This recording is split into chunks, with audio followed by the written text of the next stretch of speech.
Pemirsa, kasus merkosaan dan juga pembunuhan Vina di Cirebon memasuki babak baru usai film berjudul Vina sebelum 7 hari tayang di bioskop. Sedangkan kejanggalan dalam kasus ini pun menjadi sorotan, mulai dari 8 terpidana yang mengubah BAP mereka hingga 3 pelaku lainnya yang masih buron setelah 8 tahun lamanya.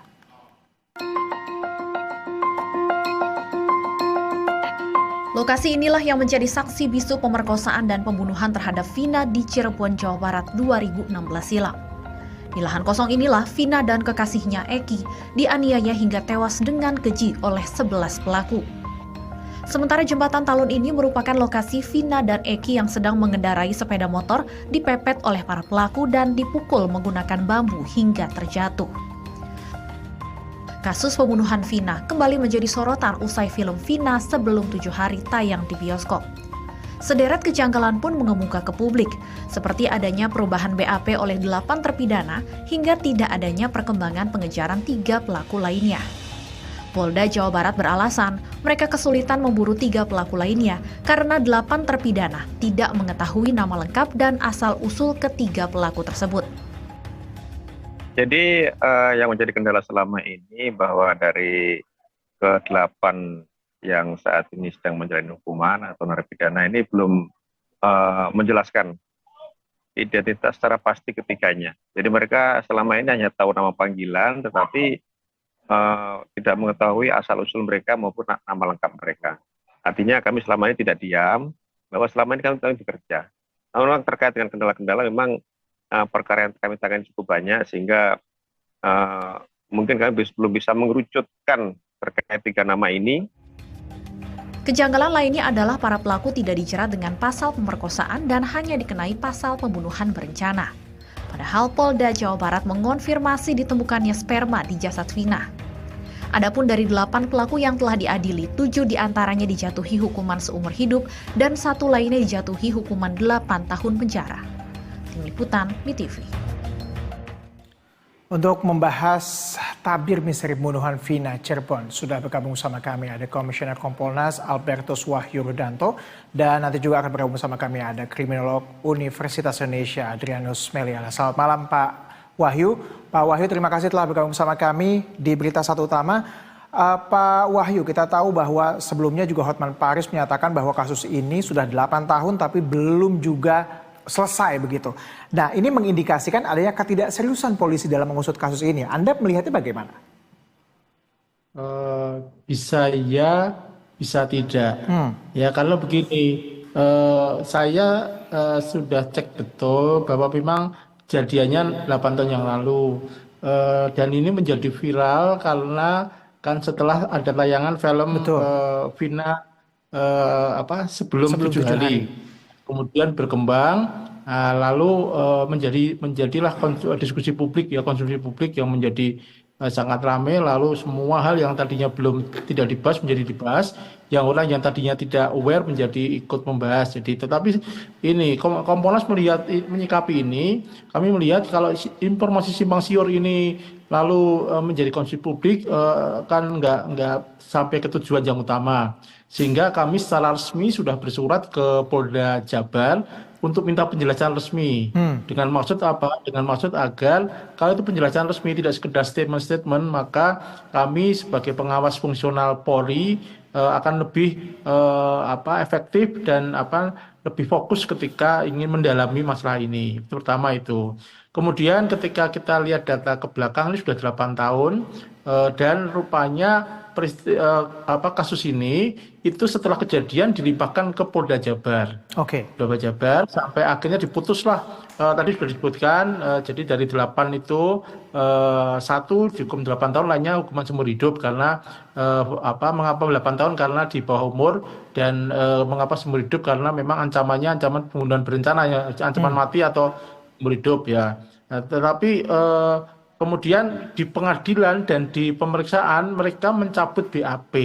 Saya kira ini yang menjadi masalah, mengapa saat itu tidak didalami, mengapa mereka mencabut BAP dan dibiarkan begitu saja. Sekarang begitu meledak lagi setelah ada film, seperti banyak orang kebakaran jenggot, lalu dikejarlah DPO, diminta masyarakat yang tahu untuk untuk menyampaikan ke polisi. Bagaimana mau tahu orang datanya tidak jelas, orangnya wajahnya seperti apa, kalau disebarkan misalkan wajahnya seperti ini, walaupun dia tidak tahu namanya, tapi kan pernah lihat wajahnya yang mereka mengaku itu, kan bisa ditanya wajah yang kamu lihat itu seperti apa, bisa digambar dengan sketsa. Sekarang ini kan model-model penyidikan, teknik penyidikan kan bermacam-macam, dan itu dengan kreativitas tertentu kita bisa mengungkap hal yang sebelumnya tidak terungkap. Saya kira ini berdalami. Yang ketiga, saya ingin menyampaikan ada statement resmi dari Bareskrim, dari Direktur Tindak Pidana Umum, bahwa Bareskrim akan turun dan akan memberikan bantuan teknis dan taktis. Nah, saya kira niat dari Bareskrim ini sesegera mungkin saja dilaksanakan. Apakah perlu tambah sumber daya atau bagaimana? Yang penting bantuan teknis dan taktis ini untuk lebih mempercepat mengakselerasi. Pak Wahyu, mungkin ini juga menjadi gunung es lah, pucuk dari gunung es begitu ya. Ini salah satu kasus di mana kemudian kalau viral baru kemudian ditangani kembali. Itu mungkin yang kemudian mengapa kemudian ini menjadi menarik perhatian atensi publik. Tapi memang sesulit itukah kemudian mencari DPO 3 orang? Karena kan ini dalam satu komplotan. Logikanya ya Pak ya. Logika singkatnya mungkin ini adalah 11 orang dalam satu komplotan, 8 orang sudah ditangkap, harusnya kan logikanya 3 orang lagi kan saling mengenal satu sama lain. Kita bahkan di DPO ini 3 orang ini tinggal dalam satu wilayah yang sama. Sesulit itukah kemudian? Ya, saya kira polisi harus terbuka, karena tadi statement seperti yang baru saja statement kan bahwa ada kesulitan, kemudian terlalu banyak kasus sehingga nggak fokus. Saya kira harus terbuka untuk mengungkapkan hal ini. Karena kesulitannya apa itu harus disampaikan ke publik, setidaknya ke Kompolnas, sehingga kita tahu kesulitannya, kita bisa memberikan solusi atau supervisi atau mungkin dengan bantuan pihak lain. Karena kalau ini hanya sekedar statement kemudian bilang sulit ada masalah dan sebagainya, hanya sekedar statement kan nggak ada follow up-nya, ya percuma saja. Niat akan ungkap, akan mencari, kalau cuma niat yang nggak ada action kan juga percuma saja. Kalau disebut sesusah mungkin, karena problemnya kan sampai sekarang tidak pernah terungkap siapa nama, tapi dia kan pernah melihat. Kalau pernah lihat itu kan bisa dilacak terus. Inilah saya kira kemampuan di dalam penyidikan ya, apalagi sekarang kemampuan penyidik Polri kan sudah semakin bagus ya. Kemudian dengan adanya klaim investigasi dengan scientific crime investigation, saya kira ini semua lebih mudah ya. Sehingga jangan seperti ini, kayak terkaget-kaget kejadian 8 tahun begitu ada film terkaget-kaget. Nanti ada kejadian lagi terkaget-kaget. Jadi seperti semua kayak kebakaran jenggot ini kelihatannya nih ya. Baik. Oke, kita akan bergabung dengan Pak Adrianus. Pak Adrianus sudah bergabung sama kami? Sudah, Pak. Sudah, Mas. Oke. Pak, ini kan sudah 8 tahun ya. Kita tahu bahwa kasusnya sudah 8 tahun. Tentunya sudah banyak yang berubah. Dari mulai fisik DPO-nya tentunya sudah berubah dibandingkan dengan keterangan di awal. Kemudian juga lokasi kejadiannya juga pasti sudah berubah. Bahkan sudah ada yang mungkin berubah fungsi. Apakah kemudian masih mungkinkah kita mencari jejak-jejak dari 3 DPO ini? Mungkin sekali, cuma memang ada distorsi dan ada reduksi yang luar biasa pada ingatan, pada akurasi kesaksian, pada otentisitas dokumen, pada jelas tidaknya dokumen, demikian juga pada presisi daripada BAP pasti berubah semua. Yang tentu saja akan mempersulit kepolisian. Ya, ini memang satu risiko yang harus ditanggung oleh kepolisian sendiri karena tidak total ya, tidak tuntas dalam rangka bekerja. Saya kira saya mendukung apa yang dikatakan oleh Prof. Wahyu bahwa ini memang satu reminder ya bagi kepolisian untuk bekerja dengan tuntas ya. Jadi sebagai contoh misalnya saya mengamati, nanti saya kira Prof. Wahyu juga bisa mendukung bahwa kalau misalnya ada anggota Polri mutasi ke jabatan yang lain, itu ketika ada PR yang masih dikerjakannya, maka begitu ada TR atau telegram mutasi dia tinggal tuh. di pihak lain juga mutasi itu dilakukan tanpa melihat bahwa harusnya kan sudah dikerjain dulu dong PR-nya. Harusnya sudah tuntas dulu dong semua pekerjaan rumahnya, baru boleh dia pergi.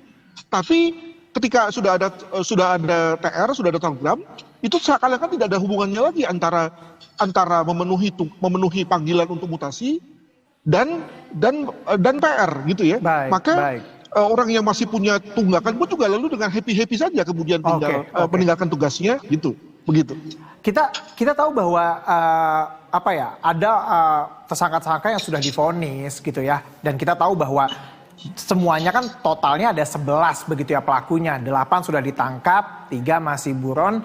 Apa yang Anda lihat, ada benang yang terputuskah kemudian ketika kemudian ada 8 orang yang sudah ditangkap tapi 3 orang lainnya masih buron dengan alasan bahwa identitasnya tidak diketahui, alamatnya tidak diketahui, padahal ini dalam satu komplotan yang sama? Saya menduga 3 orang ini dalam rangka persembunyian mereka untuk menghindari hukum itu kemudian berbeda polanya dengan 8 orang. Kalau 8 orang ini kelihatannya mengikuti mental map mereka, misalnya saja sembunyi di rumah orang tua, di rumah saudara, yang tentu akan memudahkan polisi dalam rangka mencari, ya. Sementara mungkin yang 3 orang ini pergi ke tempat yang baru, mungkin juga dibantu orang lain, ya, sehingga kemudian lalu mereka mampu bersembunyi dalam waktu yang lama. Nah, sementara itu pada saat yang sama polisi dikejar nih oleh JPU, ya, untuk segera memberkas, maka 8 orang itu saja yang dimajukan karena dianggap sudah cukup kuat, lalu kemudian divonis. Nah, begitu divonis, begitu sudah inkrah, mulai malas nih si Polri ini untuk kemudian memfollow up yang 3 lagi. Apalagi saya menduga kemudian lalu Kapolresnya mendapatkan mutasi, Kasatnya mendapatkan mutasi, sehingga lalu makin tidak fokuslah mereka untuk menangani yang 3 ini, begitu. Kalau misalnya kejanggalan yang disebut oleh Hotman Paris sebelumnya, kayak misalnya ada kekuatan besar di balik 3 orang ini, kemudian juga misalnya kasus BAP yang kemudian dicabut, Anda melihat ini sebagai kejanggalan juga atau hanya proses mutasi ini saja sebenarnya yang kemudian berpengaruh terhadap penanganan kasus? Saya kira tidak ya. Bayangkan psikologi para warga binaan sedang menjalani pidana, maka tentu mereka akan amat hati-hati dalam rangka memberi keterangan karena itu akan memberatkan mereka sendiri. Ya, jadi kalau misalnya yang memberi keterangan adalah orang bebas seperti kita, tentu yang bebas juga ngomongnya, tidak ada tekanan. Tapi bagi mereka yang tengah menjalani pidana, tentu akan berhitung betul. Jangan sampai statement-statement mereka itu akan membuat mereka mendapatkan pidana tambahan misalnya. Nah, mungkin sekali pada awalnya mereka free saja, tapi lalu kemudian diingatkan oleh teman-teman mereka, hati-hati kalau bicara begitu ya. Nah, lalu mereka berubah. Jadi saya kira itu amat mungkin mengingat tadi mereka adalah orang yang tengah kehilangan hak asasinya ya dalam konteks sebagai terpidana. Demikian. Kita juga tahu bahwa bahwa 7 divonis hukuman seumur hidup. Artinya kan kalau kita secara logika nothing tulus dong Pak. Artinya kemudian ketika misalnya pun ada 3 orang lagi yang DPO dan mereka tahu tentunya nama dan juga alamatnya, begitu.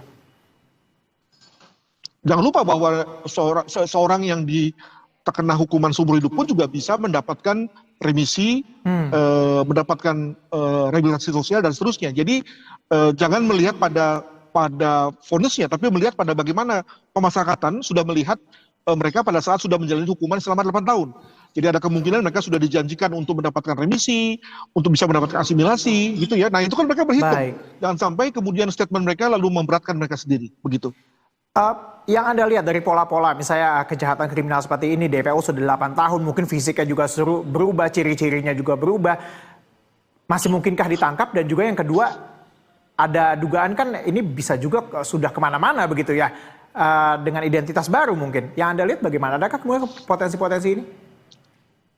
Yang jelas begini, ini kasus yang jauh lebih mudah dibandingkan dengan kasus-kasus yang bersifat cold cases ya, kasus-kasus yang sudah dingin, yang dimana pelakunya tidak ketahuan sama sekali. Kasus Bogor misalnya, ya ada CCTV tapi CCTV-nya burem, ya, sehingga lalu tidak bisa dijadikan sebagai dasar dalam rangka menangkap. Jadi dengan kata lain, ini kasus yang jauh lebih mudah, minimal ada berkas yang sudah dipegang oleh polisi dan dengan berkas itu lalu kemudian proses penyidikannya dapat di-narrowing down ya, dapat diperkecil betul gitu ya. Sehingga menurut saya pasti polisi punya 1-2 kartu truf untuk kemudian memulai penyidikan kembali dan menyelesaikannya dalam rangka menangkap ketiganya begitu. Baik, kita beralih ke Pak Wahyu. Pak Wahyu, ini kan sebenarnya bukan pertama kali lah ya kasus viral kemudian baru ditangani secara serius begitu ya. Sebenarnya tapi yang ingin kita tahu secara singkat begitu, apakah kemudian memang ada prioritas-prioritas kasus tertentu begitu untuk ditangani terlebih dahulu? Mungkin laporan setiap harinya ada banyak gitu. Tapi apa kemudian yang menjadi indikasi bahwa kasus ini selesai atau tidak karena ini sudah 8 tahun kan artinya? Ya, kalau skala prioritas tertentu pasti ada. Tapi kalau menangani kasus kan nggak boleh setengah-setengah. Karena ketika sudah tahu ada 11 data, kemudian bisa diajukan tadi betul Prof. Adrianus, karena jaksa kadang-kadang ada ngejar waktu lalu diajukan dan sudah divonis, dan kemudian mereka semua kan mencabut BAP. Itu kan hak seorang terdakwa untuk mencabut BAP ketika diperiksa dengan berbagai alasannya lah.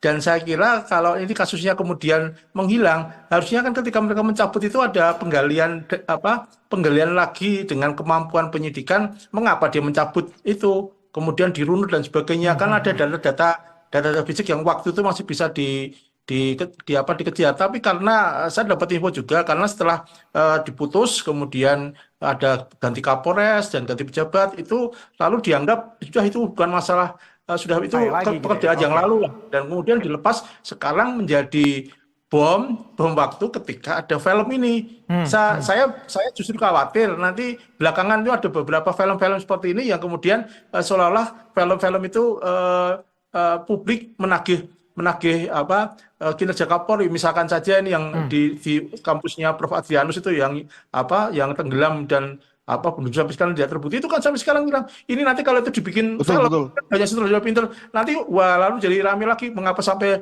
sekian tahun tidak terungkap. Memang ketika proses penyidikan itu polisi tentu mengalami kesulitan, ada hambatan, itu wajar lah. Maka Kompolnas mendorong terbukalah di mana hambatannya, di mana problemnya, mana hilangnya, sehingga kita bisa publik mungkin yang kan banyak juga expert yang bisa nanti memberikan masukan. Ya. Pak Wahyu, ini kan tadi terakhir Pak Adrianus juga bilang bahwa sebenarnya ini kasusnya lebih mudah dibandingkan kasus-kasus lain begitu. Jadi yang Anda lihat begitu ya, apakah memang ada kejanggalan, ada orang besar di balik ini, atau memang ini kelalaian dari pihak polisi karena sebelumnya menganggap enteng karena sudah ada 8 orang yang dibawa pengadilan dan sudah divonis? Kalau spekulasi ada orang besar saya kira masih debatable lah. Tetapi kalau soal mudah dan tidak, 3 orang itu kan walaupun tidak jelas namanya, tapi para 8 orang ini kan pernah lihat. Itu kan bisa dipandu dengan disuruh gambar, dengan sketsa lalu dicari. Ya walaupun sekarang sudah 8 tahun, tapi teknologi kan bisa sekarang dengan AI itu kita bisa mendesain orang dengan usia diturunkan, dinaikkan, kemudian dicari bisa. Maksud saya, gunakanlah scientific crime investigation. Ini persoalan ini sudah menjadi konsumsi publik. Kalau tidak ditangani dengan serius dan dengan cepat dan dengan langkah-langkah, apalagi tadi Barreskrim akan menurunkan bantuan teknis dan taktis, udah sesegera mungkin. Kalau perlu sumber daya itu kan tidak harus polisi, bisa ahli forensik, bisa ahli sesuai dengan kebutuhan lah ya. Baik, tentunya kita masih menantikan langkah-langkah dari polisian terkait dengan kasus ini agar kemudian selesai dan juga terang benderang semuanya. Terima kasih Pak Wahyu, terima kasih Pak Adrianus telah bergabung sama kami di Berita Satu Utama hari ini. Selamat sore Pak.